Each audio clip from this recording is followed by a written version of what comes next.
नमस्कार, आप देख रहे हैं द नेक्स्ट न्यूज छत्तीसगढ़।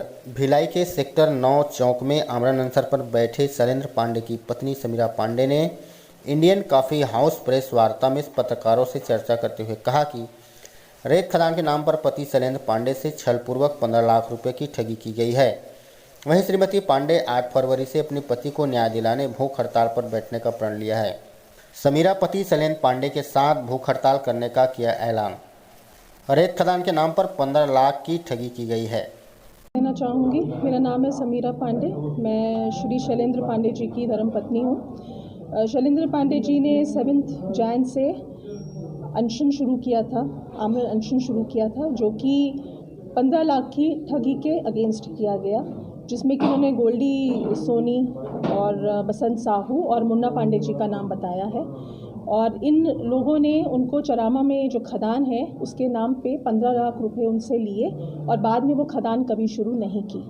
तो आज 1 महीना हो गया है वो वहाँ बैठे हैं, लेकिन शासन प्रशासन किसी से भी कोई आश्वासन हमको नहीं मिला है और दिन पर दिन उनका जो ब्लड शुगर लेवल है वो गिरता जा रहा है, उनकी तबीयत ख़राब हो रही है, लेकिन कहीं से भी कोई आश्वासन नहीं आ रहा है।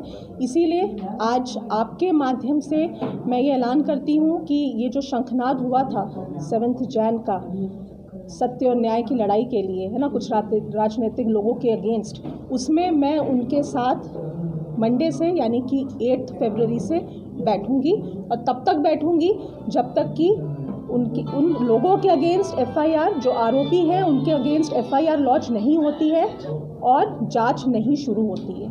आप भी अनशन में बैठेंगी तो आपकी एक बच्ची भी है। हाँ जी, छोटी है। हाँ जी। कितने साल की है बच्ची?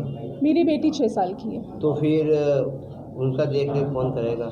देखिए, हमारे घर में मेरे जो है सासू माँ है, मेरे ससुर जी हैं, तो इस समय पे वो संभालेंगे। इस टाइम पे देखिए पूरा परिवार एक है और शैलेंद्र जी के साथ है, तो हम कैसे भी करके इस मुहिम को आगे बढ़ाएंगे। उस मासूम बच्ची के दिमाग पे क्या असर पड़ेगा? आप दोनों हस्बैंड वाइफ दोनों जंग लड़ रही हैं, आमरण अनशन में बैठी हैं, तो उस मासूम बच्ची के दिमाग पे क्या? देखिए, हमने तो अपनी बेटी को पहले ये चीज़ समझा दी है, क्योंकि वो देखती कि उसके पापा आ नहीं रहे हैं, तो वो खुद ही जानती, वो रोज़ पूछते हैं। उसको इतना तो समझाया, सत्य न्याय हमारी बेटी नहीं समझती, लेकिन हमने समझाया कि कुछ बुरे लोग हैं, उनके अगेंस्ट उनके पापा लड़ाई लड़ रहे हैं।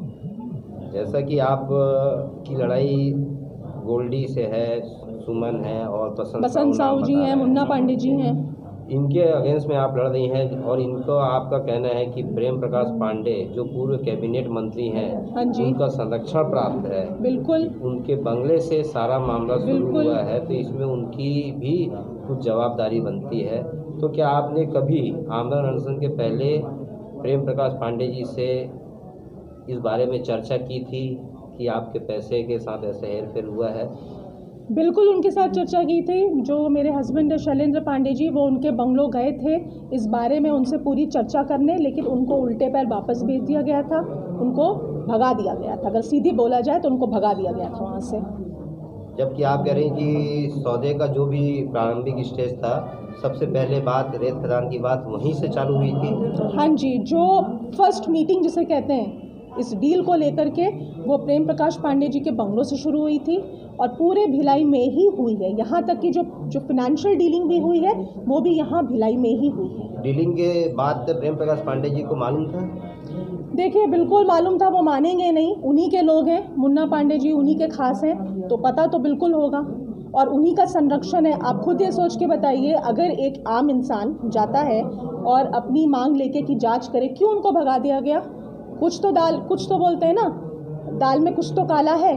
एज अ मिनिस्टर, है ना, एज अ मिनिस्टर ये उनकी ड्यूटी बनती थी कि वो एक आम आदमी की बात को सुनते और कहते हैं हाँ ठीक है भाई, हम आपके लिए जांच बिठाते हैं, हम देखते हैं हम इसमें क्या कर सकते हैं। लेकिन उनकी ये हिम्मत नहीं हो बोलने की, उन्होंने उल्टा उनको भगा दिया। तो इससे ज़्यादा सबूत आपको और क्या चाहिए कि उनका संरक्षण है वहाँ पर। आपके कितने लाख का आप आरोप लगा रही हैं कि आपके साथ धोखाधड़ी हुई है? मेरे हस्बैंड का जो इन्वेस्टमेंट रहा चरामा की खदान में वो 15 लाख का है। इनसे इन्वेस्ट करवाया गया, इनसे पूरा पैसा लिया। हमारे पास अगर बैंक ट्रांसैक्शन के बेसिस में बोला जाए तो 90,000 का है, लेकिन हमारे पास व्हाट्सएप चैट है, उसके अलावा और भी कुछ सबूत हैं जो कि वो अभी डिस्क्लोज नहीं करेंगे। कुछ इंपॉर्टेंट सबूत है, इसलिए नहीं डिस्क्लोज करेंगे क्योंकि ऑलरेडी उनकी जान को खतरा है। तो एक बार अगर FIR लॉन्च हो जाती है, जांच शुरू हो जाती है, जैसा पुलिस मांगेगी जो सबूत, हम देंगे सबूत सारे। आपने एक बात कही कि उनकी जान को खतरा है, तो उनकी जान को क्यों खतरा होगा जबकि वर्तमान में छत्तीसगढ़ में कांग्रेस की सरकार है और कैबिनेट मंत्री भाजपा के हैं। तो क्या आपको कांग्रेस की सरकार पे भरोसा नहीं है कि कांग्रेस की सरकार में पुलिस प्रशासन के बीच में शैलेंद्र पांडे जी की जान को खतरा हो सकता है? देखिए, जान को खतरा जो है बीजेपी के लोगों के थ्रू ही दिया गया है। सुमन पाठक जो है उन्होंने जान का खतरा दिया था, उनकी हमारे पास वॉइस रिकॉर्डिंग भी है जो उन्होंने धमकी दी है।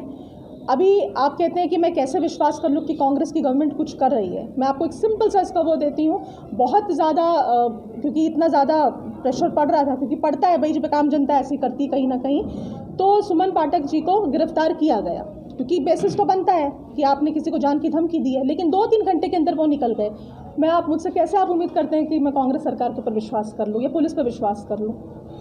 अभी आपको पुलिस पे विश्वास नहीं है और आप उसी पुलिस से चाहते हैं कि वो आप पे FIR दर्ज करे, ऐसा कैसे? बिल्कुल, पुलिस मेरे विश्वास को तोड़ रहा है दिन पर दिन। आज 1 महीना हो गया है, मेरा विश्वास ही तो तोड़ रहा है। पुलिस का काम है कि मेरे विश्वास को, एक आम इंसान के विश्वास को वापस ले, वो FIR लॉन्च करे। मेरा पूरा विश्वास उनके ऊपर है। वो तो विश्वास मेरा रोज़ तोड़ रहे हैं ना, उन्हीं के भरोसे तो वो मेरे हस्बैंड अनशन पे बैठे कि आज FIR लॉन्च हो जाएगी, आज हो जाएगी, आज पुलिस कुछ सोचेगी, लेकिन वो कुछ नहीं कर रहे हैं। इस बारे में उच्च अधिकारियों का कहना है कि मामला न्यायिक प्रशासनिक दृष्टि से आपके न्यायालय में आपको केस दर्ज करना चाहिए। उस बारे में आपने कभी किसी से बातचीत की या चर्चा की या कानूनी सलाह ली? देखिए, कानूनी सलाह अभी एज सच तो नहीं ली है। अभी तो हम पुलिस के थ्रू ही, FIR लॉन्च होने के थ्रू ही जा रहे हैं इस समय पर, और हंगर स्ट्राइक वो कर ही रहे हैं। अभी बोल रहे हैं ना, हम विश्वास रखने की कोशिश करें, हम पुलिस से उम्मीद फिर भी करके बैठे हैं क्योंकि ये उनका काम है, आम आदमी की रक्षा करना। तो ये उम्मीद करके बैठे हैं, उसके बाद देखते हैं फिर और क्या होता है। आज जैसा कि आपकी वाइफ ने प्रेस वार्ता कर ये बताया, घोषणा की है कि सोमवार से वो आपके साथ आंदोलन में यहाँ शामिल हो रही हैं, तो आप क्या कहना चाहेंगे? आज ये मेरे लिए एक बेहद ही मार्मिक क्षण है, दुखद भी है मेरे लिए, और एक ये शक्ति देने वाला पल भी है कि पिछले 1 महीना से जो सत्य की लड़ाई मैं लड़ रहा हूँ, उसमें सोमवार 8 तारीख से मेरी धर्मपत्नी समीरा पांडे भी मेरी भूख हड़ताल में शामिल हो रही हैं, सत्य की जीत के लिए और सत्य की मांग के इस क्रम को आगे बढ़ाने के लिए।